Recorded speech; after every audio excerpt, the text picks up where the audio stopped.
The bank notice fluttered in Samuel Harrison's weathered hands as he stood at the edge of his withering cornfield. Final warning was stamped in bold red letters across the top. 3 generations of farming legacy about to be erased by one signature on foreclosure papers. He folded the paper and tucked it into his pocket, his calloused fingers trembling slightly. Just then, a sleek black Mercedes pulled up alongside his property, dust billowing around its polished exterior. The window rolled down to reveal a woman with sharp eyes that seemed to calculate everything they saw. She asked for directions, and Samuel gave them with the kindness that defined him, despite the weight on his shoulders. Little did he know those directions would lead her right back to him, with an offer that would change everything. But could a man who had spent his whole life with his hands in the soil possibly trust someone from a world of glass skyscrapers and billion-dollar deals? Before we carry on, please hit the subscribe button to make my day, and let me know where you are watching from in the comments. Tomorrow's story might just inspire you to change someone's life with a single act of kindness. Samuel Harrison wiped sweat from his brow with a faded bandana as the midday sun beat down mercilessly on Whispering Pines Farm. The once vibrant fields now showed patches of brown, withering under the combination of drought and neglect that came from not being able to afford proper irrigation systems. At 52, Samuel's face was a tapestry of lines that told stories of harsh winters, scorching summers, and years of worry that had intensified over the past decade. The farm had been in the Harrison family for 3 generations. Samuel's grandfather had purchased the land after returning from World War II, transforming rocky soil into fertile ground through sheer determination. His father had expanded it, adding dairy production to their crop rotation. But under Samuel's stewardship, external forces beyond his control, changing markets, rising costs, corporate farming competition, and now climate change had pushed Whispering Pines to the brink of financial ruin. Samuel pulled the bank notice from his pocket again, reading the words he'd already memorized. Final foreclosure proceedings will commence in 30 days unless payment arrangements are made. The sum required was far beyond anything he could gather. His shoulders slumped as he folded the paper carefully and returned it to his pocket. "Dad, I found those parts for the tractor," called a voice from behind him. Samuel turned to see his daughter Lily approaching, her dark hair pulled back in a practical ponytail, dirt smudged across her college sweatshirt. At 24, she had recently graduated with a degree in agricultural science, returning home instead of pursuing more lucrative opportunities to help save the family farm. "They're used, but they'll work," Lily continued, setting down a box of metal components. "Got them for half what Johnston was asking. Told him we'd help with his harvest next month instead." Samuel nodded, trying to hide his concern. They couldn't afford new parts, but bartering their already stretched labor wasn't sustainable either. "That's good thinking, sweetheart." Lily studied her father's expression. "You got another notice, didn't you?" Samuel hesitated, then nodded. There was no point hiding it from her. Lily had inherited his practicality, along with her mother's sharp intelligence. 30 days. Lily's face fell momentarily before she squared her shoulders. "Then we have 30 days to figure something out. Have you called about that agricultural relief program? They're backed up with applications. Said it could be months before they even review ours." Samuel gestured toward the western fields. "I'm thinking we should sell the back 40. Might buy us some time." "Dad, no. Once we start parceling off the land, there's no going back. The farm needs to be whole to be viable." Lily's voice took on the same stubborn tone that had characterized her mother, Sarah, who had passed away 5 years earlier from cancer. The medical bills had been the first major blow to their financial stability. "Sometimes, we have to make hard choices to survive, Lily." Samuel gazed across the rolling hills that had been Harrison land for decades. "Your grandfather would understand. Grandpa fought to keep every acre, even during the drought of 72. He used to say that the land remembers who loves it," Samuel finished. It was a family saying, one that had guided generations of Harrisons through difficult times. "I know, sweetheart, but love doesn't pay property taxes or repair equipment." A cloud of dust on the distant road caught their attention. A sleek black Mercedes was making its way down the rarely traveled county road that passed their property, looking distinctly out of place among the pickup trucks and tractors that usually traverse these parts. Who on earth is that? Lily wondered aloud. Nobody drives something that fancy around here. Samuel shrugged. Probably some city folk who took a wrong turn off the highway. As if confirming his theory, the Mercedes slowed and then turned onto the gravel path that led to the Harrison farmhouse. Samuel and Lily exchanged curious glances before walking toward the driveway to meet the unexpected visitor. The car came to a stop, dust settling around its gleaming exterior. The driver's window rolled down smoothly, revealing a woman perhaps in her mid-40s, with sleek dark hair cut in a sharp bob and intelligent eyes behind designer sunglasses. She removed them, revealing features that were striking rather than conventionally beautiful high cheekbones, a strong jaw, and eyes that seemed to assess everything with rapid precision.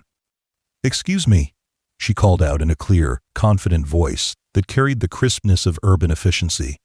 "I seem to be a bit turned around. I'm looking for Crescent Valley Road."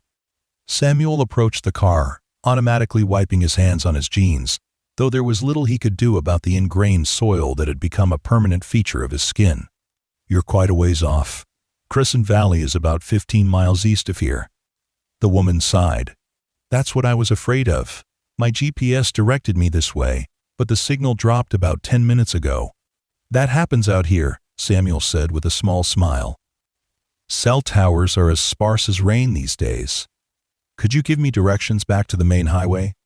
I have a meeting in Cedar Ridge I can't be late for." Samuel nodded. "You'll want to turn around and head back the way you came for about 3 miles until you hit a fork in the road. Take the right teen. Fork and follow it for another 4 miles. That'll put you on Highway 23.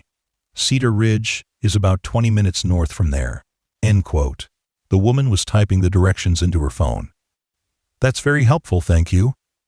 She glanced up, her gaze taking in Samuel, Lily, and then sweeping across the farm beyond them. Something in her expression shifted subtly. "This is your land?" "Yes, ma'am. Whispering Pines Farm. Been in the family for 3 generations. Beautiful property," she commented, her eyes lingering on the rolling hills that stretched to the distant tree line. Unusual to see such varied topography on a single farm. Samuel couldn't help but feel a surge of pride, despite the property's current struggles. "My grandfather had an eye for good land. Said the hills and valleys created their own microclimates, helpful for diverse crops." "Smart man," the woman remarked. She extended her hand through the window. "I'm Alexandra Reeves, by the way." "Samuel Harrison," he replied, shaking her hand. Her grip was firm and brief. "This is my daughter Lily." Lily offered a polite nod, but remained slightly back, regarding the stranger with cautious curiosity. "Thank you for the directions, Mr. Harrison," Alexandra said, her hand already moving to the gear shift. "I appreciate your help." "Safe travels, Ms. Reeves," Samuel responded, stepping back from the car. As Alexandra prepared to drive away, she paused, looking once more at the farmhouse and the fields beyond. "Is there a place to get decent coffee in Cedar Ridge? I missed my morning cup dealing with this detour." "Marlene's Diner on Main Street," Lily spoke up. "Best coffee in the county. Their blueberry pie isn't bad either." Alexandra smiled, the expression warming her otherwise businesslike demeanor. "Thank you. I'll remember that." With a final nod, she rolled up her window and reversed, turning her car around in a smooth, practiced motion before heading back down the road, leaving a trail of dust in her wake. Samuel and Lily watched until the Mercedes disappeared from view. "You think she'll make her meeting?" Lily asked. "If she drives that thing as fast as it looks like it can go," Samuel replied. He turned back toward the fields, the brief interruption already fading as reality reasserted itself. "Come on, let's get that tractor fixed while we still have daylight."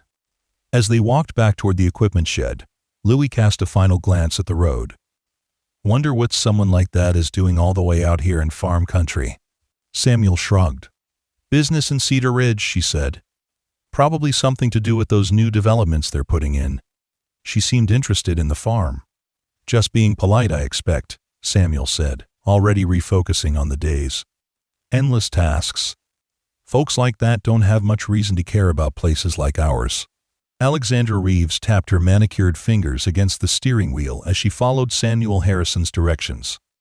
Her meeting in Cedar Ridge wasn't for another 3 hours. She had built an extra time for exactly this kind of situation, but she disliked being disoriented in unfamiliar territory. Control and preparation were the cornerstones of her success. At 47, Alexandra had built Reeves Realty Group from a small startup into one of the most successful real estate development companies on the East Coast. What had begun as a one-woman operation, buying and flipping properties in Philadelphia, had expanded into a corporation with offices in 6 states and a portfolio worth billions.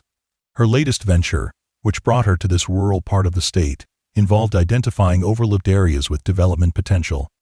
Cedar Ridge had caught her attention with its combination of natural beauty, proximity to 3 major cities within a 2-hour drive, and property values that were significantly below market potential. The meeting today was with the mayor and several council members to discuss possible tax incentives for a planned community she wanted to build, a mix of upscale homes and carefully curated commercial spaces designed to attract wealthy urbanites looking for weekend retreats and early retirees seeking a quieter lifestyle without sacrificing amenities. But the unexpected detour had shown her something potentially more interesting. Whispering Pines Farm had prime land, much better situated than the parcels she'd been considering closer to Cedar Ridge.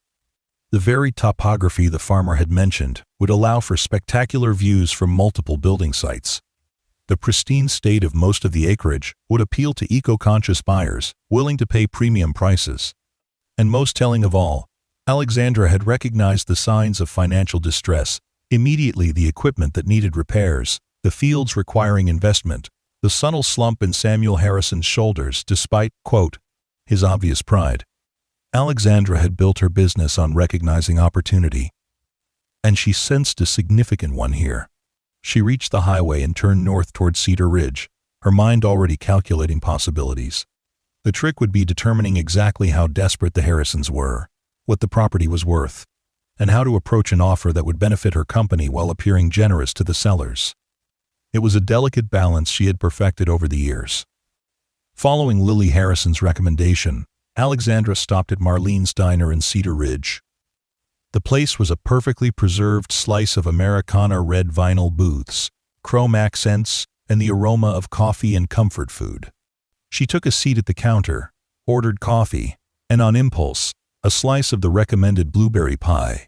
"You're not from around here," observed the waitress, a woman in her 60s with a name tag reading Marlene pinned to her uniform. "Just visiting," Alexandra replied with a practiced smile. "Business in town." "What kind of business brings you to our little quarter of nowhere?" Marlene asked as she poured coffee into a heavy ceramic mug. Alexandra had learned long ago that small towns operated on information exchange. Sometimes it was worth participating. "Real estate development. I see potential in Cedar Ridge." Marlene's expression turned guarded. "We've had developers through before. Most want to turn us into something we're not. The successful ones enhance what's already special about a place." Alexandra responded smoothly. "Cedar Ridge has unique charm. The trick is preserving that while bringing in new economic opportunities." Marlene seemed to consider this as she set down a generous slice of pie. "Well, we could use the jobs, that's for certain. Too many young folks leaving because there's no work beyond the farms and small businesses. And the farms aren't doing so well themselves lately." Alexandra seized the opening. "I noticed that. Passed a beautiful property on my way here, Whispering Pines Farm, I think the owner called it." "The Harrison place." Marlene nodded, her expression softening. "Good people. Samuel's had a rough go of it since Sarah passed, trying to keep that farm afloat by himself, though his daughter's back home helping now. It looked like a lovely property. Been in their family long? 3 generations. Samuel's grandfather Warren started it after the war. Their boy Nathaniel was supposed to be the 4th generation, but he joined the Marines instead. Can't blame him. Way farming's going these days." Alexandra sipped her coffee, which was indeed excellent. "It's a challenging industry. Corporate farming has changed the landscape for family operations." "That it has," Marlene agreed. "Samuel's too proud to say it, but word is, the bank's closing in." Would be ashamed to see that land go to some factory farm operation. Harrison land has always been farmed right, no cutting corners with chemicals, and such.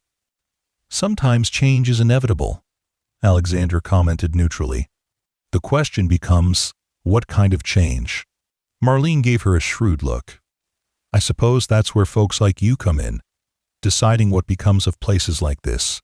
Alexandra smiled. In a way, though ultimately, it's always the owner's decision. Assuming they have real choices, Marlene replied, moving down the counter to refill another customer's coffee. Alexandra ate her pie thoughtfully. Marlene was right when financial pressure became severe enough. Choices narrowed considerably. That was the reality of the market. But Alexandra hadn't built her reputation by being predatory. She preferred situations where all parties could walk away feeling satisfied, even if her company inevitably got the better end of the deal. By the time she finished her coffee, Alexandra had made a decision. After her meeting with the Cedar Ridge officials, she would do some research on Whispering Pines Farm, property records, tax assessments, market valuations, all the data she needed to formulate an approach. Timing would be crucial. Too eager, and Samuel Harrison might become suspicious or raise his expectations. Too hesitant, and the bank might beat her to the punch. Alexandra paid her bill, leaving a generous tip that would be remembered. In small communities, such gestures mattered. As she drove to her meeting, she was already composing the framework of a proposal in her mind, one that might solve both the Harrisons' problems and her company's ongoing search for prime development land. 3 days later, Samuel was repairing a section of fencing when he spotted the now familiar black Mercedes coming up the road. He straightened, wincing slightly as his back protested after hours of bending and hammering. Lily was in town picking up supplies, leaving him to deal with their unexpected visitor alone. Alexandra Reeds pulled up and stepped out of her car, looking incongruous against the rural backdrop in her tailored pantsuit and silk blouse. Yet something about her bearing suggested she was someone who adapted easily to any environment. "Mr. Harrison," she called as she approached. "I hope you don't mind my returning. I wanted to thank you properly for your help the other day." Samuel nodded politely, though confusion was evident on his face. "No thanks necessary, Ms. Reeves. Just being neighborly." "Nevertheless," she replied, reaching into her car to retrieve a small gift basket. "I brought you some specialties from Marlene's. The pie was exceptional, as your daughter promised." Samuel accepted the basket awkwardly, noting it contained coffee, preserves, and what appeared to be a whole pie. "That's mighty kind, but really not necessary. Consider it a small gesture of appreciation." Alexandra glanced around, her gaze seeming to catalog every detail of the farm. "Your property truly is remarkable, Mr. Harrison. I didn't fully appreciate it when I first drove through." Something in her tone put Samuel slightly on edge. "Been in the family a long time." "So I heard," Alexandra replied. When Samuel raised an eyebrow, she explained, "Marlene is quite the conversationalist. She speaks very highly of you and your family." Samuel set the basket down on a fence post. "What brings you back this way, Ms. Reeves? Cedar Ridge is in the opposite direction, if you recall." Alexandra smiled, appreciating his directness. "Actually, I came specifically to see you. I'm a real estate developer, Mr. Harrison. My company specializes in creating thoughtfully designed communities that work with the natural landscape rather than against it." Samuel's expression closed slightly. "Not interested in selling, if that's why you're here." "I understand completely," Alexandra replied smoothly. "Family land has significance beyond monetary value. But I'm not actually here with a purchase offer, at least, not in the traditional sense." Despite himself, Samuel was curious. "What other sense is there?" "A partnership," Alexandra said. "My initial research suggests that Whispering Pines has significant untapped potential. I'd like to explore ways we might work together that could benefit us both." Samuel crossed his arms. "Not looking for investors either. We manage our own affairs." Alexandra nodded, seeming unfazed by his resistance. "Of course, independence is valuable, but sometimes strategic collaboration can preserve what matters most." She paused, then continued with calculated precision. Like keeping the land in the Harrison family for a fourth generation. Samuel's jaw tightened. She'd clearly done her homework, including learning about his financial situation. Ms. Reeves, I appreciate your interest, but please, call me Alexandra, she interrupted gently. And I'm not asking for an answer today. I'm simply proposing a conversation about possibilities. May I show you something? After a moment's hesitation, Samuel nodded reluctantly. Alexandra retrieved a tablet from her car and pulled up a series of images. These are from a project we completed in Vermont. The landowner was in a similar position, a historic family farm facing modern economic pressures. She showed Samuel photographs of rolling farmland that had been partially developed with architecturally stunning homes that somehow complemented rather than detracted from the landscape. What caught his attention, however, were the images of the remaining agricultural areas, which appeared more vibrant and productive than before. The Alderson family retained ownership of 60% of their original acreage, Alexandra explained. The revenue from our development of the remainder allowed them to completely modernize their farming operation. They now run one of the most successful organic dairy operations in New England, while our homeowners enjoy the beauty of a working agricultural landscape as part of their community. End quote. Samuel studied the images with a farmer's critical eye. Looks pretty in pictures. Reality is usually messier. I can arrange for you to speak directly with Frank Alderson if you'd like, Alexandra offered. He was as skeptical as you initially. Now he'll tell you it saved his family's legacy. Samuel handed the tablet back. Ms. Reeves, Alexandra, I appreciate you coming all the way out here, but this isn't something I'd consider without consulting my family. My daughter and son would both have a say in any decision this significant. I would expect nothing less, Alexandra replied. Family farms are exactly that, family decisions. All I'm asking is that you think about it. Let me leave you my card, and if you're interested in continuing the conversation, you can reach me anytime. She handed him a business card with her contact information embossed in elegant lettering. Samuel took it reluctantly, tucking it into his shirt pocket. I should let you get back to your work, Alexandra said. Thank you for hearing me out, Mr. Harrison. Samuel, he corrected, feeling that keeping to formalities after she'd offered her first name would be rude. Alexandra smiled, a genuine expression that momentarily softened her businesslike demeanor. Samuel then. Enjoy the pie. Marlene says it's blueberry today. As she drove away, Samuel picked up the gift basket, absently noting the quality of its contents. His mind was already churning with conflicting thoughts. The bank's deadline loomed just weeks away, and here was a potential solution appearing out of nowhere. But was it a lifeline or a trap? His father had always warned against city folks bearing gifts when it came to their land. He returned to the fence repair, working with mechanical precision while his thoughts remained in turmoil. By the time Lily returned from town, he had made one decision. He would tell her about Alexandra's visit, but he would think carefully before mentioning it to his son Nathaniel. Nathan had strong opinions about keeping the farm intact, even though he had chosen to leave. Some decisions required careful consideration before bringing the full family into the discussion. And despite his initial resistance, Samuel couldn't deny that Alexandra Reeves had offered something he was dangerously short on: options. Lily's reaction was exactly what Samuel had anticipated. Absolutely not, she declared, pacing the worn floorboards of their farmhouse kitchen after hearing about Alexandra's visit.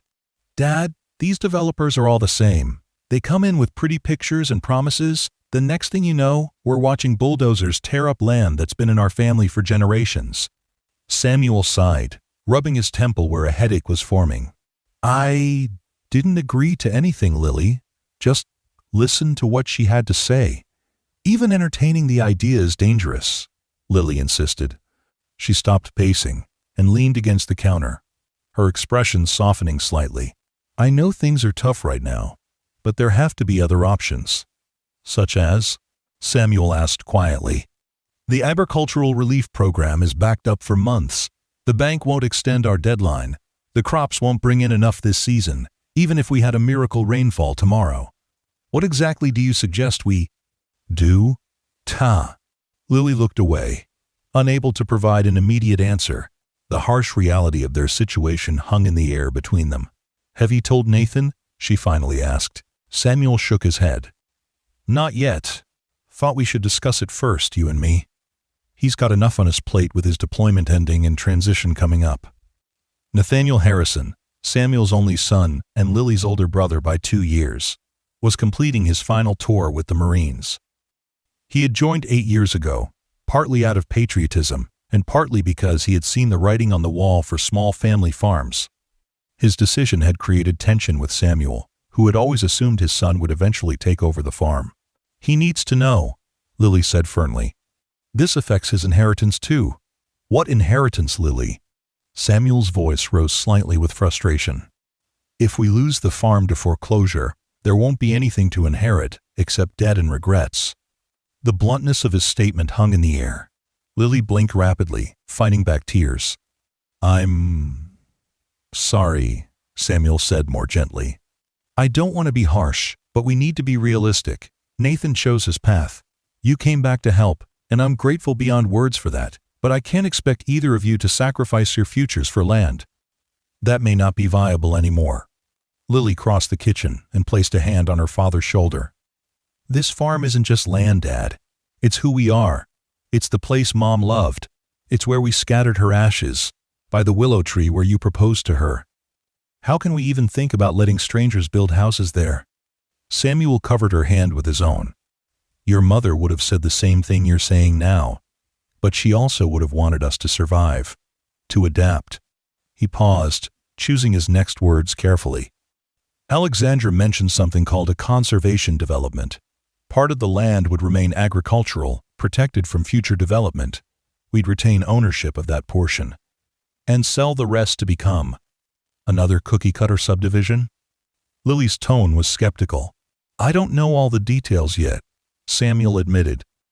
But what if it meant we could keep farming the best parts of our land, with modern equipment, and without the weight of debt hanging over us? What if Nathan could still come home to something, if he ever changes his mind?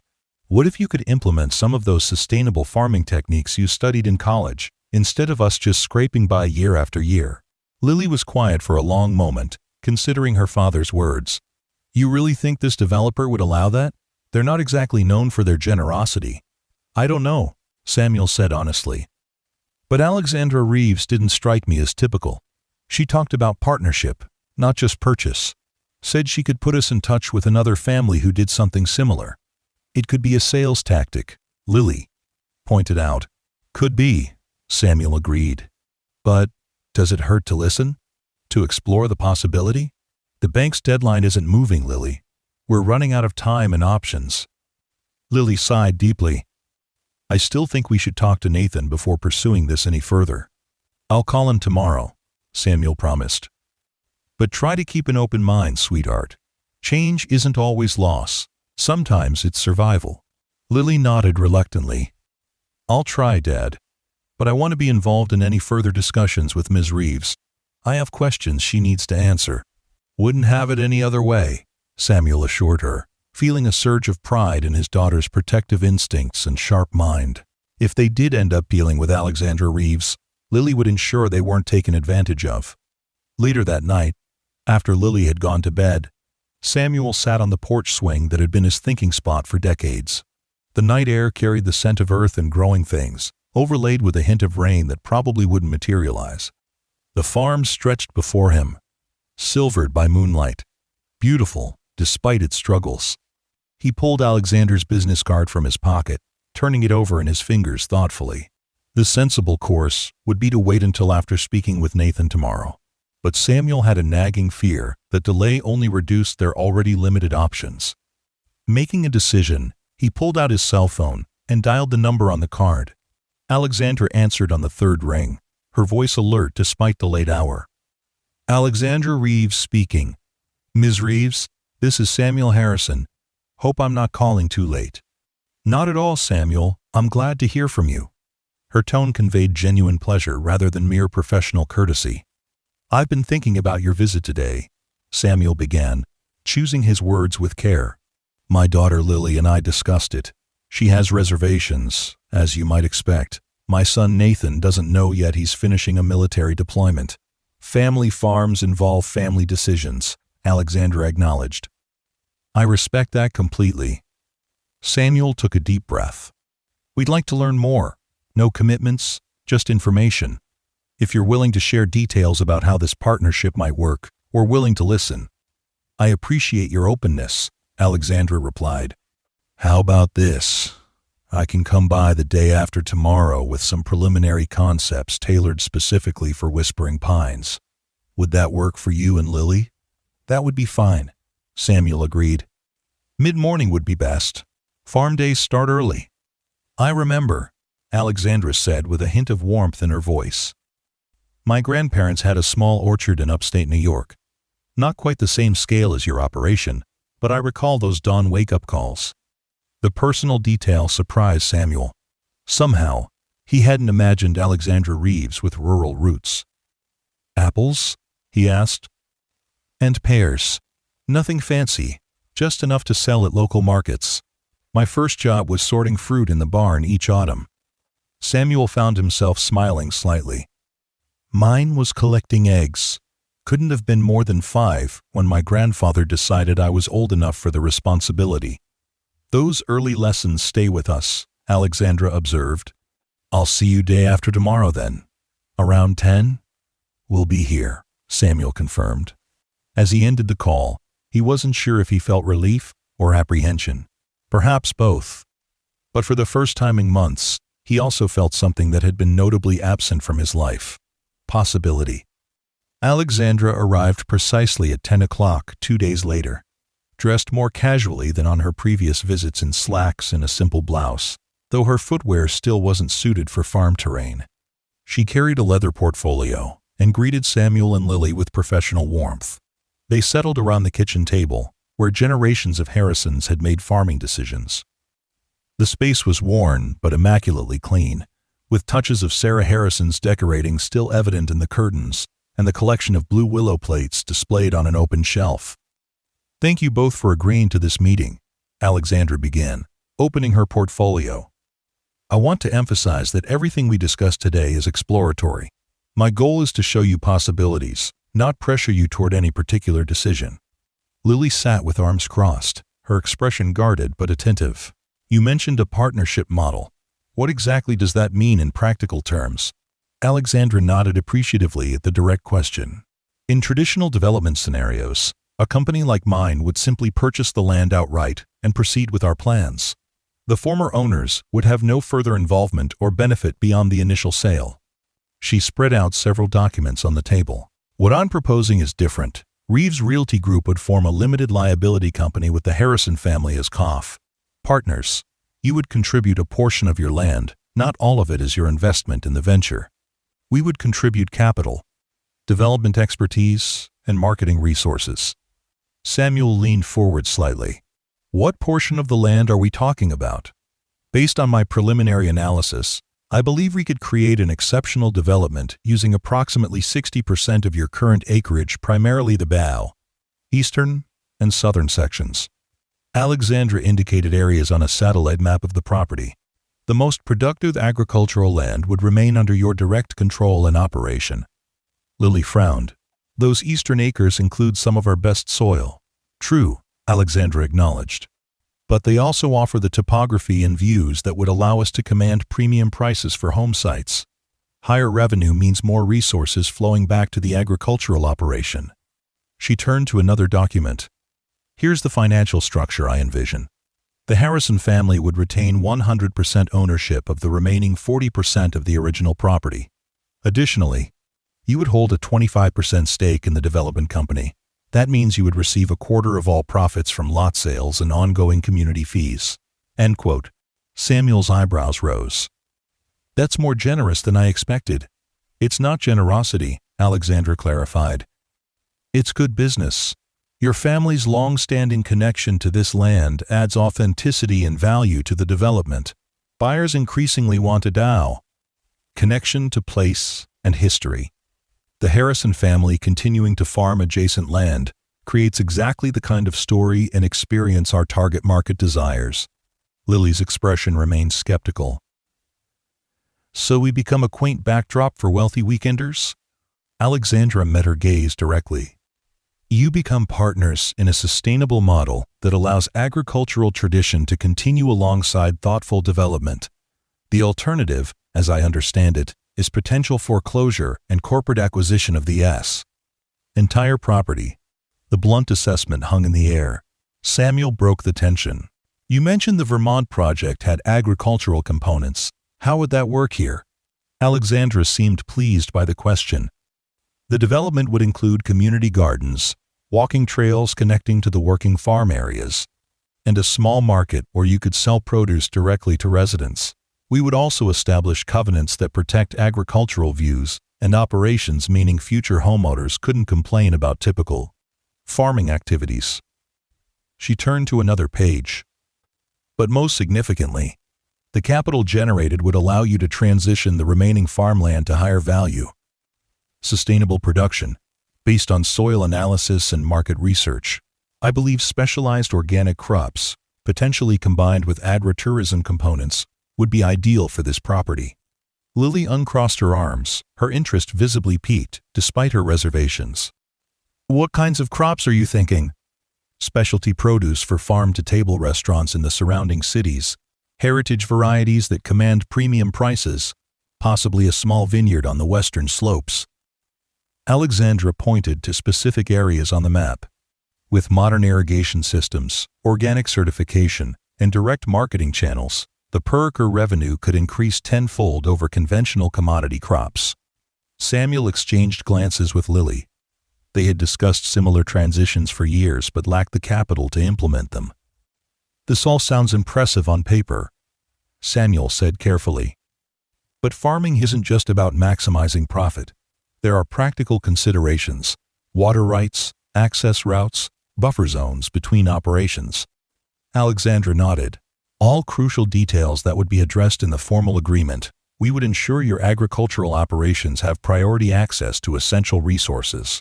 She pulled out another document. I've drafted a preliminary water management plan that actually improves your current situation through captured runoff and strategic retention ponds. For the next hour, they discussed specifics, projected timelines, financial modeling, infrastructure requirements, and legal protections. Alexandra answered each question thoroughly, acknowledging concerns and suggesting solutions. Throughout the conversation, Samuel noticed she consistently referred to your farm and your operations, reinforcing that the Harrisons would maintain control over the agricultural aspects. Finally, Alexandra gathered her materials. I've given you a lot to consider. I suggest you take time to discuss this as a family, including your son. If you're interested in proceeding to the next stage, we would conduct more detailed site assessments and financial analyses, still with no binding commitment. Lily, who had become increasingly engaged in the discussion despite her initial resistance, asked, "And what about the bank deadline? That's only weeks away." Alexandra closed her portfolio. If you decide to move forward with a partnership exploration, Reeves Realty Group would be willing to provide a bridge loan to address your immediate bank obligations. This would be structured as an advance against future development proceeds, not additional debt for your farm to carry. Samuel sat back, surprised by the offer. That's substantial. It's practical, Alexandra replied. For this partnership to succeed, we need to ensure financial stability from the beginning. Constant pressure from creditors doesn't allow for thoughtful planning. Lily looked at her father, then back to Alexandra. And if we explore this partnership but ultimately decide against it? The loan would convert to traditional financing with favorable terms, or you could repay it through other means, Alexandra answered. I'm not looking to trap you, just to create space for proper consideration of a complex decision. As Alexandra prepared to leave, she handed Samuel a folder. These are contact details for Frank Alderson in Vermont, and 2 other families who entered similar partnerships with us. I encourage you to speak with them directly, without me present. They can give you an unfiltered perspective on working with my company. After Alexandra's departure, Samuel and Lily sat in silence for several minutes, processing everything they had heard. She's very convincing, Lily finally said. Samuel nodded. She is. But the numbers make sense, and her approach seems genuine. I still have concerns, Lily admitted, but it's more promising than I expected. She stood up, reaching for her laptop. I'm going to research these other projects she mentioned, see if reality matches her presentation.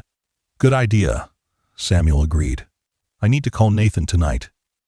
This affects his future too, even if he's made different choices. Later that evening, Samuel sat in the same porch swing where he had first called Alexandra, now preparing for a very different conversation.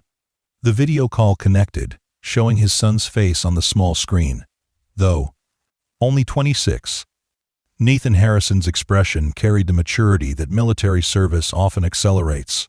His dark hair was still regulation short, his jawline set in ways that reminded Samuel painfully of his late wife. Hey, Dad, Nathan greeted him, the background showing a barrack-style room. Everything okay?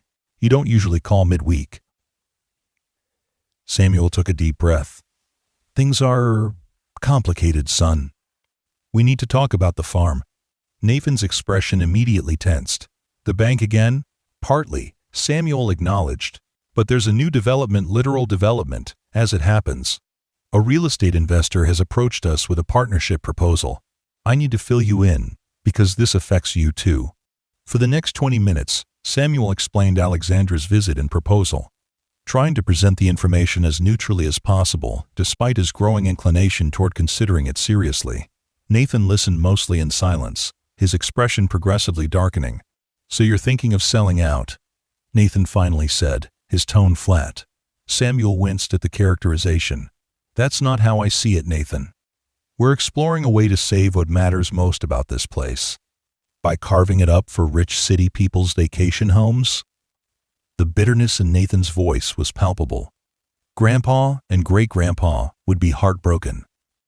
They might be more heartbroken watching the whole thing get seized by the bank and turned into a corporate soybean operation, Samuel countered, trying to keep frustration from his voice. We're out of options, son. There are always options, Nathan insisted. What about government programs? Agricultural grants? We've applied for everything available. Rejection letters are starting to outnumber the bills. Samuel sighed heavily. Nathan, I understand your attachment to the land. I feel it too. But this could be a way to preserve something, rather than lose everything. Nathan was quiet for a long moment. My deployment ends in 3 weeks. I'll be home a week after that. Can you hold off on any decisions until then? The bank deadline is tight, Samuel warned. But yes, we can wait that long. I want you to meet Alexandra, hear the proposal firsthand. I'd rather meet with our banker. See if there's anything we haven't tried. Nathan's jaw was set stubbornly. Samuel felt a flare of irritation. I've spent 2 years working with that bank, Nathan. If there were easy solutions, don't you think I'd have found them by now? Maybe they'll respond differently to a veteran, Nathan suggested. There are special programs which require capital we don't have, Samuel interrupted. Son, I need you to come home with an open mind. Not already convinced you know better than those of us who've been here dealing with this day in and day out. The hurt that flashed across Nathan's face made Samuel immediately regret his sharpness. I didn't mean, he began. No, you're right, Nathan cut in, his voice carefully controlled. I haven't been there. I made different choices. He paused. But that doesn't mean I don't care about what happens to our land. I know that, Samuel said more gently. Just come home, talk to Alexandra, look at the numbers. Then we'll make a decision as a family. Nathan nodded stiffly. I need to go, Dad. Squad meeting in 5. I'll see you soon. The screen went dark before Samuel could respond. He sat back, rubbing his eyes tiredly. The conversation had gone about as well as he'd expected, which wasn't very well at all. Nathan had always been the most brat, traditional of his children, the most attached to the Harrison legacy despite choosing a different path for himself. The screen of his phone lit up with a text message from Lily. Found reviews from residents in her Vermont development. Overwhelmingly positive. The Alderson farm is winning agricultural sustainability awards. Samuel smiled slightly. Lily, always the researcher, was doing her due diligence. Her initial skepticism was giving way to cautious investigation, a good sign. Now if only Nathan would approach the situation with similar openness. He texted back, good to know. Nathan coming home in about 4 weeks. Wants to be part of decision. Louis's response came quickly. Of course. How did he take it? Samuel stared at the question, considering how to frame his son's reaction fairly. Finally he typed, concerned. Protective of the land. Will need time to process. An understatement. But pushing the issue with either of his children wouldn't help. Time and information were what they all needed now. And perhaps most critically, the breathing room that Alexandra's bridge loan could provide. The following week brought changes to Whispering Pines Farm. With Samuel's reluctant permission, Alexandra had arranged for a team of agricultural and development experts to conduct preliminary assessments of the property. They moved discreetly, respectful of ongoing farm operations. But their presence was a tangible reminder that transformation loomed on the horizon. Lily had thrown herself into research, dividing her time between farm work and intensive study of sustainable agricultural models that might be implemented if they proceeded with Alexandra's proposal. She had even initiated several conversations with Frank Alderson in Vermont, whose enthusiasm for his partnership with Reeves Realty Group seemed genuine and unscripted. Samuel focused on managing day-to-day operations while wrestling with the emotional weight of the potential change. Each morning, he walked the eastern fields that might soon hold carefully designed homes instead of crops, trying to make peace with the possibility. He found himself remembering his grandfather's words from decades ago. Land isn't just dirt, Sammy. It's possibility. Always look for what it wants to become. Had the old man somehow foreseen that the land's future might diverge from pure agriculture? Or was Samuel merely seeking justification for what increasingly felt like an inevitable decision? On Friday afternoon, Samuel was repairing an irrigation pump when Alexandra's Mercedes appeared on the access road. This was unexpected. Their next meeting wasn't scheduled until the following week. He wiped his hands on a rag and walked to Cal, meet her as she parked. Alexandra. He greeted her with a nod. Didn't expect to see you today? She stepped out of the car, dressed more practically than on previous visits in slacks and low-heeled boots that could handle the farm terrain. I apologize for arriving unannounced. Something's come up that I thought you should know about immediately. Samuel felt a flicker of concern. Problem with the assessment? No, the assessments are proceeding well, Alexandra assured him. This is about Cedar Ridge Capital. The bank? Samuel's concern deepened. Alexandra nodded. May we sit somewhere and talk? Samuel led her to a shaded area near the equipment barn, where a weathered picnic table served as an outdoor break space during busy seasons. They sat across from each other, the warm afternoon breeze carrying the scent of, quote, sun-warmed earth. I was in a meeting with the Cedar Ridge Town Council yesterday, Alexandra began. The Economic Development Director mentioned that Cedar Ridge Capital has been packaging their distressed agricultural loans for sale to investment groups. Samuel frowned. What does that mean exactly?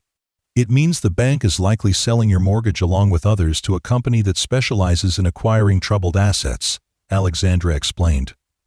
These companies typically move very aggressively, often accelerating foreclosure timelines to maximize their returns.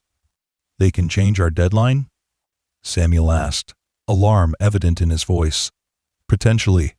If the sale goes through, the new holder could call the loan due immediately under certain covenant provisions.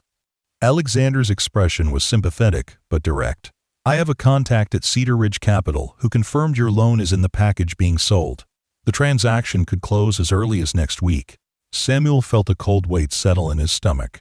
So instead of 30 days, we could have what, a week? Days? It's hard to predict exactly, Alexandra said. But yes, the timeline could compress significantly. These companies don't have community relationships to maintain, so they operate purely by numbers. Samuel stared across his fields, processing this new threat. Why are you telling me this? It only makes your offer more appealing if we're under greater pressure. Alexandra met his gaze directly. Because I want our potential partnership to be built on trust, not desperation. You deserve to have all the facts, so your family can make a fully informed decision.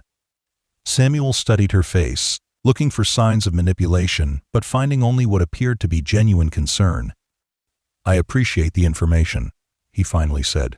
but it doesn't change our plan to wait for my son's return before making any decisions." "I understand completely," Alexandra replied. "Family comes first. But given this new development, I would like to modify my previous offer." She opened her portfolio and slid a document across the table. "This is a letter of intent for the bridge loan we discussed.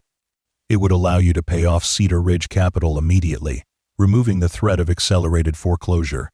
Samuel glanced at the document without touching it. "What's the catch?"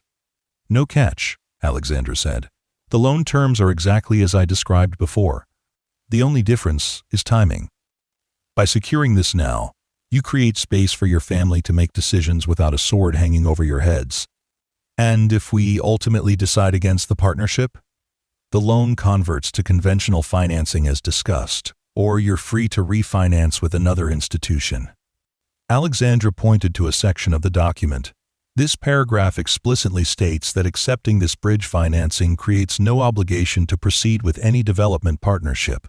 Samuel considered the offer. It seemed too good to be true, which automatically triggered his caution. "I'd need to have my lawyer review this." "I would expect nothing less," Alexandra agreed readily. "In fact, I'd insist on it. This isn't a decision to make without proper counsel." Samuel was quiet for a long moment, weighing options that all seemed to carry significant risk. "Let me discuss this with Lily today. If we decide to move forward with the bridge loan, we'll have our attorney review it Monday." "That's fair," Alexandra said, closing her portfolio.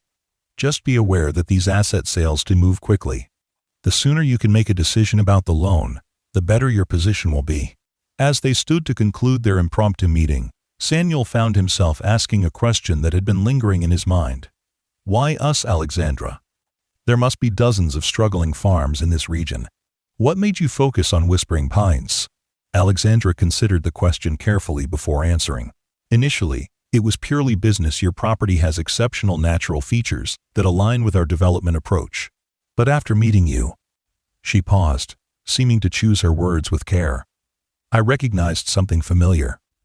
My grandparents lost their orchard when I was 12. They had no options, no partners, no one willing to find creative solutions.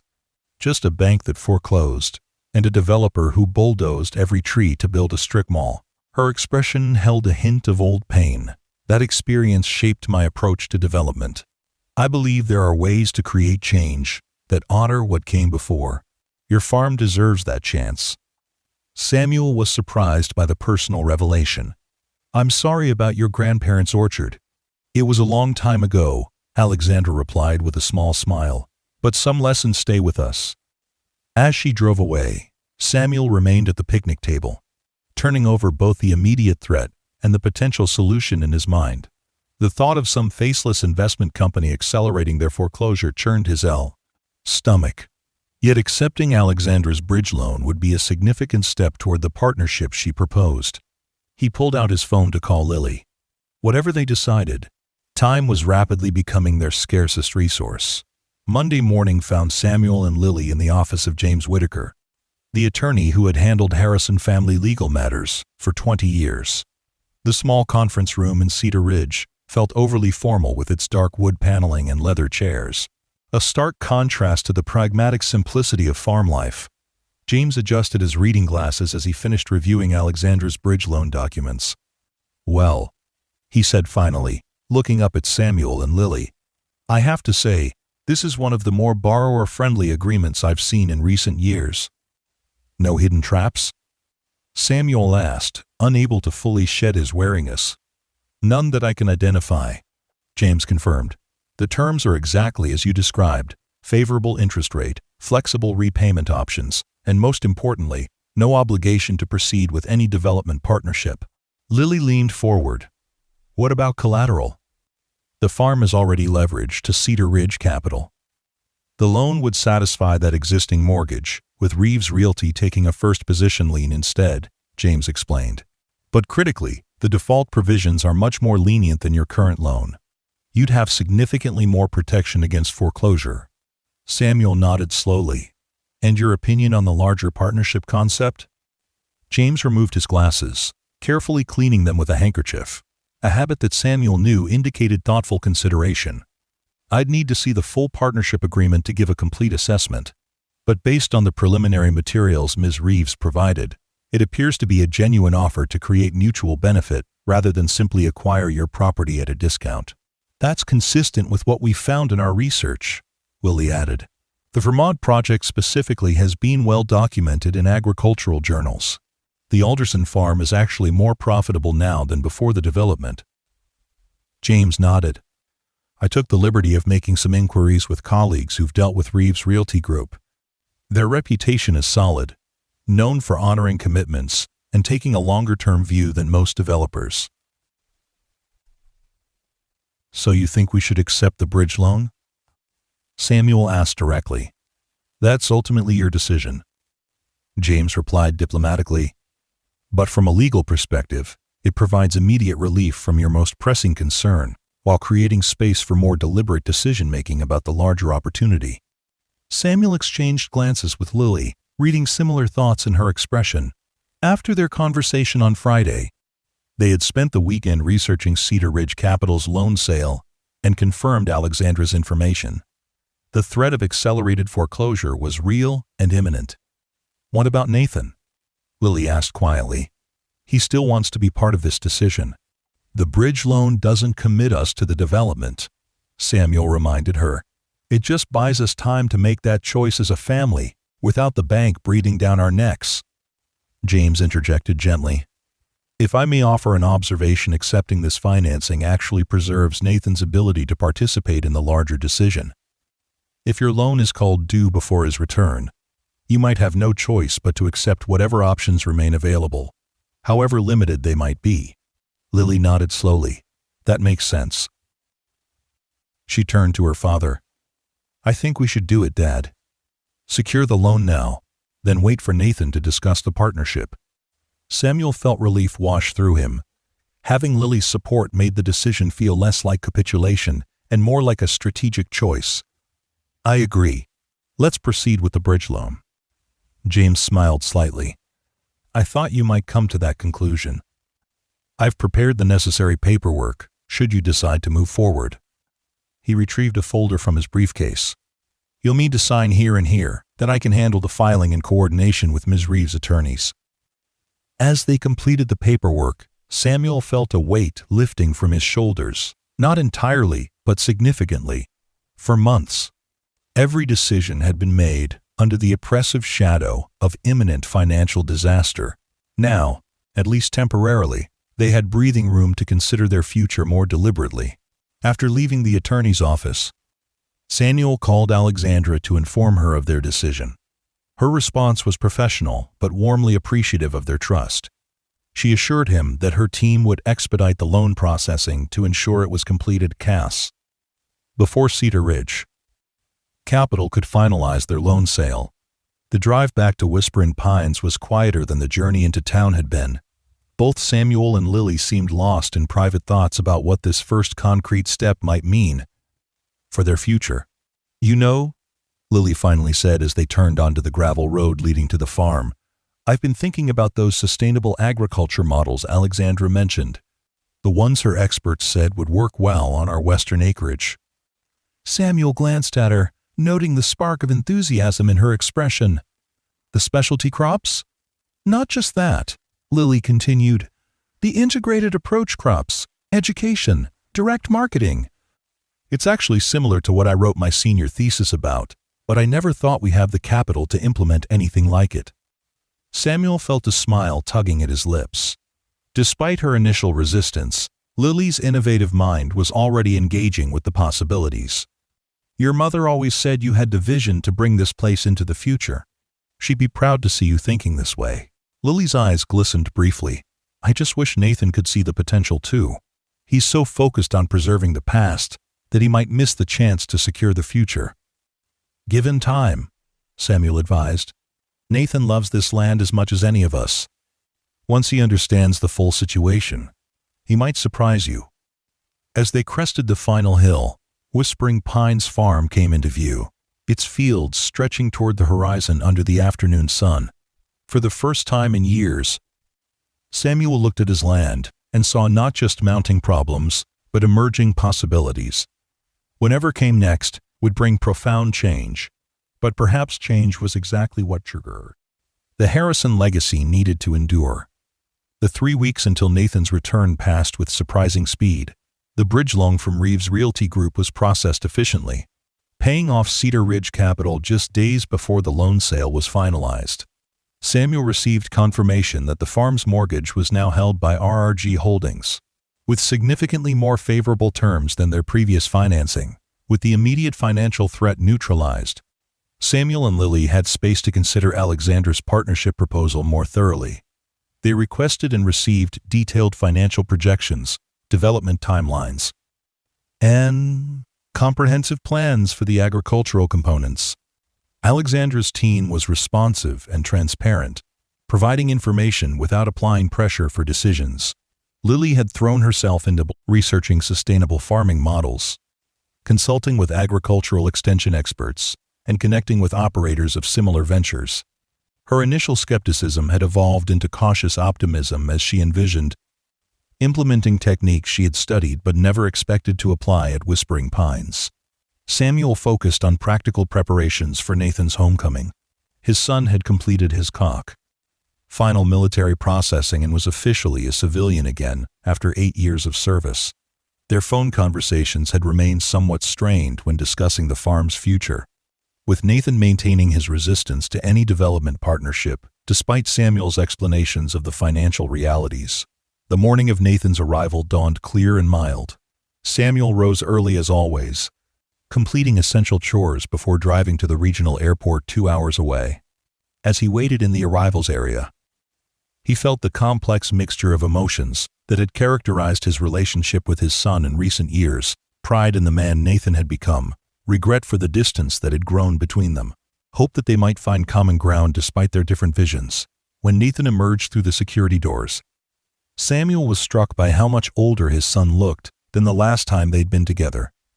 Military service had hardened the boyish features into a man's face, added breadth to his shoulders, and instilled a confident bearing that was immediately apparent. Nathan spotted his father and moved toward him with purpose, dropping his duffel bag to accept Samuel's embrace. "Welcome home, son," Samuel said, his voice thick with emotion. "Good to be home, Dad," Nathan replied, the formality in his tone unable to fully mask his own feelings. The drive back to Whispering Pines was filled with safer topics: Nathan's final weeks of service, friends from his unit, plans for reconnecting with local acquaintances. They skirted around discussion of the farm until they turned onto the county road that would take them the final stretch home. "So,"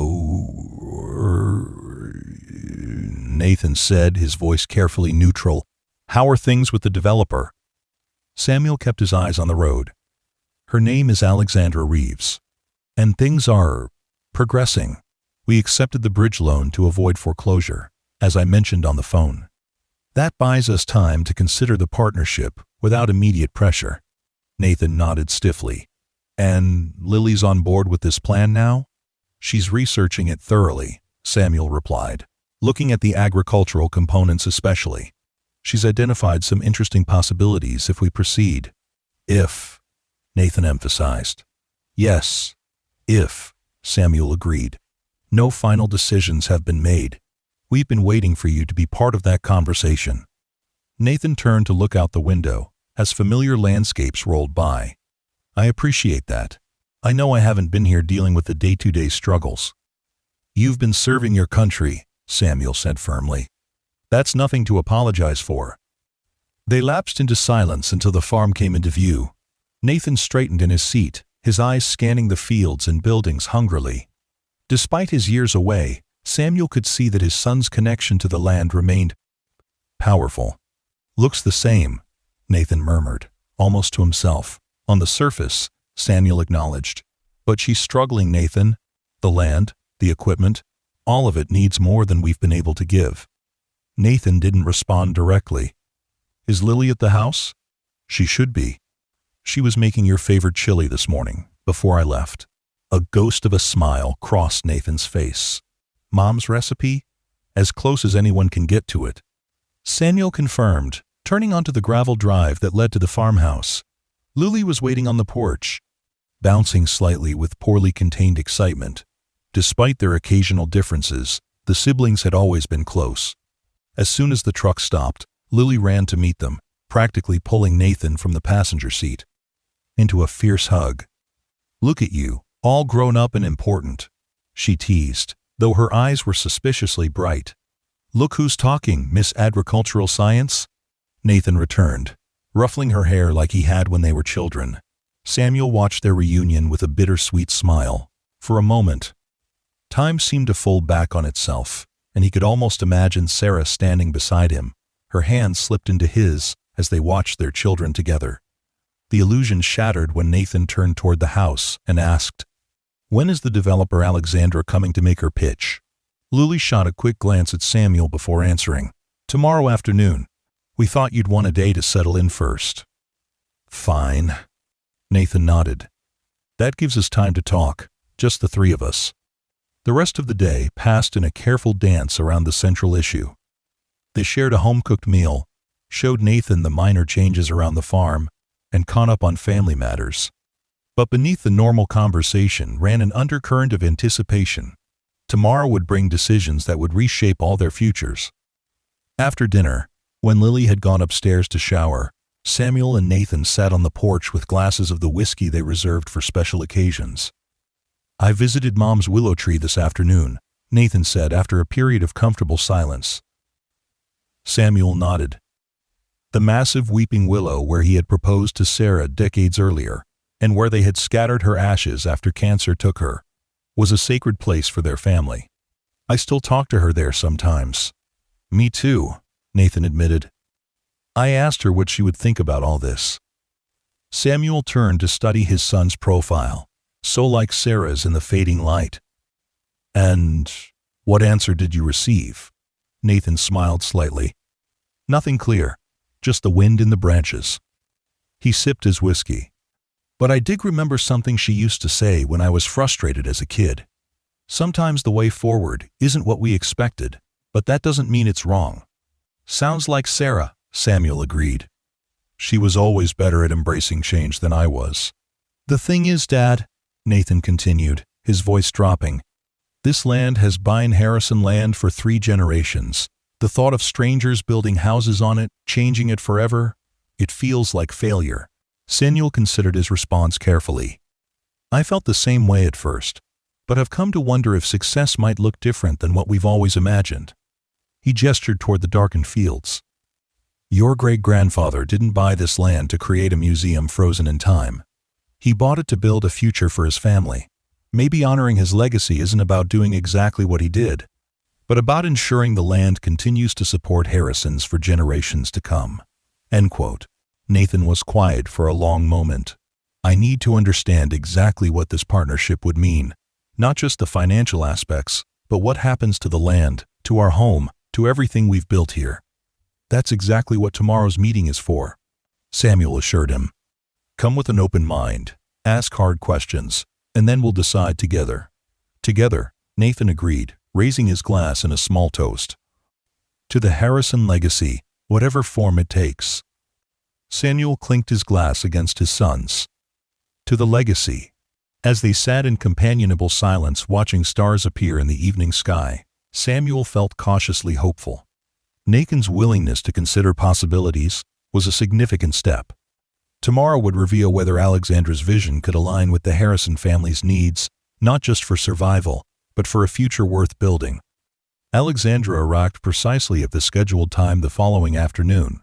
Samuel noticed she had once again adapted her appearance to the setting, professional, but approachable in slacks and a simple blouse, with minimal jewelry and practical shoes. She carried her now familiar portfolio and a small tablet. Introductions were made on the front porch, Nathan standing slightly apart, his posture reflecting military bearing and careful assessment as he shook Alexandra's hand.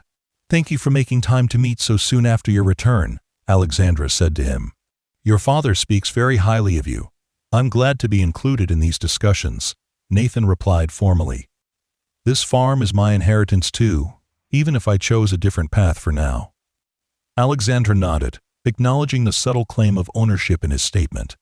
"Family legacies matter. That's actually central to what I hope to discuss today." They moved to the dining room table, which Lily had cleared of its usual clutter to make space for Alexandra's materials.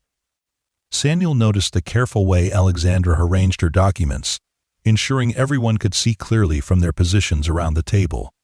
"Before we begin," Alexandra said, "I want to thank you for considering this partnership. Not every family would be open to such a significant change, especially with such deep roots in this land." "We haven't decided anything yet," Nathan pointed out immediately. "Of course," Alexandra agreed without defensiveness. "That's exactly why we're here, to ensure you have complete information before making any decisions." She opened her portfolio. "I've shared most of these materials with your father and sister already, but I'll review everything from the beginning for your benefit, Nathan. Please stop me with any questions." For the next hour, Alexandra methodically outlined her proposal, explaining the partnership structure, financial projections, development plans, and agricultural components. She used clear language, avoiding industry jargon, and repeatedly emphasized the Harrison family's continuing role as both landowners and partners in the venture. Nathan listened intently, occasionally asking precise questions that revealed both his intelligence and his skepticism. Alexandra answered each query directly, neither overselling benefits nor minimizing challenges. "So, essentially," Nathan summarized after Alexandra had covered the core proposal, "we would sell 60% of our land to this new partnership entity, retain the remaining 40% outright, and own 25% of the development company." "Correct," Alexandra confirmed. "The partnership would develop the eastern and southern portions with an eco-conscious community of approximately 75 homes on generous lots, preserving natural features and establishing permanent conservation easements on about 30% of the developed acreage." End quote. "And our financial benefit comes from both the initial land value and ongoing profits from home sales and community fees," Nathan continued. "Yes, the initial capital would eliminate all farm debt and provide approximately $1.2 million for agricultural improvements to the CA. Remaining Harrison acreage, ongoing revenue from your ownership stake, would create cash flow to support operations and innovation." End quote. Nathan frowned slightly. "These projections assume all homes sell within 36 months at these price points. That seems optimistic." Alexandra nodded. "It's a valid concern. If you look in Appendix C, we've included sensitivity analyses showing timelines extended to 48 and 60 months, with price variations of plus or minus 15%. Even in the most conservative scenario, the partnership remains profitable for all parties." End quote. Samuel was impressed with both Alexandra's thorough preparation and Nathan's incisive questions. His son had clearly done research of his own since arriving home. "What happens to the Harrison name in all this?" Nathan asked suddenly. "Does this become Reeves Development or something similar?" Alexandra smiled slightly. "Actually, we propose naming it Harrison Hills to honor your family's legacy. The marketing materials would prominently feature the history of Whispering Pines Farm and the Harrison family's stewardship of the land for generations." "Making us part of the sales pitch," Nathan observed. "Making your authentic connection to this land part of what gives the community meaning," Alexandra countered. "Modern homebuyers are increasingly seeking places with genuine history and character. Your family's continuing presence, operating the adjacent agricultural areas, adds tremendous value to the development." Lily, who had been mostly quiet during the presentation, spoke up. "I've been researching the agricultural components of your proposal, Ms. Reeves. The transition to specialty organic crops and direct marketing would require significant expertise. How would that be addressed?" "Excellent question," Alexandra replied, turning to a new section in her materials. "Reeves Realty Group would fund consulting partnerships with agricultural specialists during the transition. Additionally, we've identified potential for an educational component working with regional universities to establish internship programs focused on sustainable farming practices." Lily's eyes brightened with interest. "That aligns perfectly with some models I've been studying." "I thought it might," Alexandra acknowledged. "Your father mentioned your academic background. We would welcome your leadership in shaping those educational partnerships." Nathan watched this exchange with a pensive expression. "This all sounds very tailored to appeal to each of us," he observed. Dad gets financial stability, Lily gets her sustainable agriculture laboratory, I get preservation of the family name. Conveniently perfect. Alexandra met his gaze directly. It's not manipulation, Nathan. It's good business to identify mutual benefits. For this partnership to succeed long-term, every participant needs to find genuine value. My company profits from creating a unique development with authentic connections to place and history. Your family secures financial stability while maintaining your agricultural legacy in a more sustainable form. These aren't contradictory goals. Nathan held her gaze for a long moment before looking away first. And what happens to the farmhouse? Our home? It remains yours completely, Alexandra answered promptly. The development borders would be established to provide privacy and buffer zones around all existing Harrison structures. The discussion continued for another hour, delving into increasingly specific details about water rights, road access, homeowner association structures, agricultural marketing plans, and dozens of other considerations. Throughout, Alexandra maintained her composed, straightforward approach, neither overselling the benefits nor dismissing legitimate concerns. Finally, Samuel sensed that a natural conclusion had been reached. I think we have a lot to discuss as a family, he said. Alexandra, you've given us comprehensive information. Thank you for that. Alexandra began gathering her materials. Of course. Family decisions require family discussion. She handed each of them a bound copy of her presentation materials. Please take whatever time you need to consider this opportunity. I'm available to answer any additional questions that arise. As they walked her to her car, Alexandra turned to face the three Harrisons. I believe in what we could create here together. But I also respect that this is ultimately your heritage and your choice. Whatever you decide, I hope our interactions have been helpful in clarifying possibilities for Whispering Pine's future. After Alexandra's departure, the Harrison family returned to the porch, an unspoken agreement that they needed to begin processing what they had heard. They sat in thoughtful silence for several minutes, each turning over aspects of the proposal in private consideration. Nathan was the first to speak. She's very good at what she does. Samuel nodded. Yes, she is. But that doesn't mean she's not sincere. I've cross-checked everything she's presented so far, Lily added. The numbers are solid, the projections reasonable. The agricultural transition plan is actually quite innovative. Nathan leaned forward, resting his elbows on his knees. But once we do this, there's no going back. The eastern fields would never grow crops again. They'd be neighborhoods. They might not grow crops again anyway if we lose the whole farm to foreclosure, Samuel pointed out gently. The bridge loan buys us time to explore other options, Nathan countered. Which we've been doing for 2 years, Lily reminded him. Dad and I have pursued every grant, program, and alternative financing option available. This is the first viable path forward we found. Nathan stood and walked to the porch railing, looking out over the fields that were turning golden in the late afternoon light. I need some time, he said finally. Can we hold off on any decisions for a few days? I'd like to walk the property, reconnect with the land before we determine its fate. Samuel exchanged glances with Lily, who gave a small nod. That seems reasonable, he agreed. Alexandra isn't pressuring us for an immediate answer. Thank you, Nathan said quietly. I'm going to head out for a walk now, actually. Clear my head a bit. As Nathan descended the porch steps and set off toward the western fields, Lily moved to sit beside her father. What do you think he'll decide?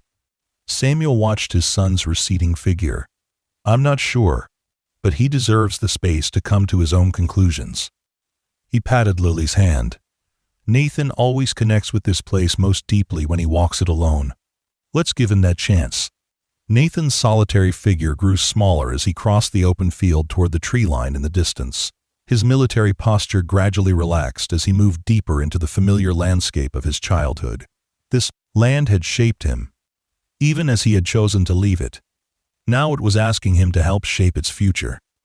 The next morning arrived with a gentle rain, the kind farmers called a $1,000,000 shower, for its perfect timing to nourish growing crops. Samuel found Nathan already at the kitchen table when he came down at dawn. A notepad covered with calculations and notes spread before him. "Been up long?" Samuel asked, moving to start the coffee. "A couple hours," Nathan admitted. "Couldn't sleep much. Been running numbers, thinking about what Mom would say." Samuel nodded, giving his son space to continue if he wished. The coffee maker gurgled comfortingly in the background as rain pattered against the windows. "I went to the willow tree again yesterday," Nathan finally said. "Sat there for a long time, remembering how Mom used to talk about change. She was always telling us that adaptation wasn't the same as surrender." "That sounds like Sarah," Samuel agreed, with a small smile. "She embraced change better than any of us." "I fought against the idea of this development because it felt like giving up," Nathan continued. "But I realized something yesterday. Maybe fighting to preserve exactly what was, even when it's no longer viable, is its own kind of surrender. Surrendering to the past instead of building a future." Samuel poured 2 cups of coffee, setting one before his son before taking a seat across from him. "That's a profound insight." "Don't give me too much credit," Nathan said with a rueful smile. "I'm still struggling with it. But I remembered what Great-Grandpa Warren used to say about the land remembering who loves it." "That the land remembers who loves it," Samuel echoed the family saying. "Yes. He didn't mean loving it by preserving it in amber," Nathan continued. "He meant loving it by respecting what it could become, working with its nature rather than trying to force it to be something it's not." He tapped